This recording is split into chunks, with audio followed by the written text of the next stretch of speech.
માંગરોળ બંદર પર આવેલ પ્રાથમિક શાળાના બાળકોને રમતગમત માટે જગ્યા ફાળવવા માછીમાર સમાજના આગેવાનોએ માંગ કરી છે।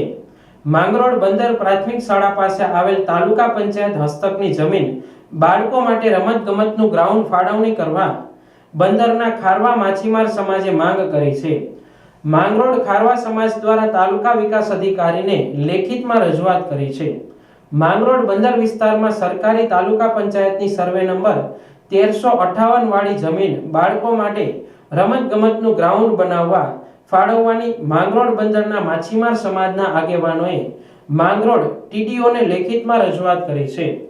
આજના ટેકનિકલ યુગમાં વિદ્યાર્થીઓ મોબાઈલ અને વ્યસન તરફ ના વળે તે માટે વિદ્યાર્થીઓનું શારીરિક જીવન ફિટ રહે અને રમતગમત અને ખેલકૂદ જેવા કાર્યક્રમમાં ભાગ લઈ આગળ વધે તે માટે સરકાર પાસે જમીનની માંગ કરવામાં આવી છે।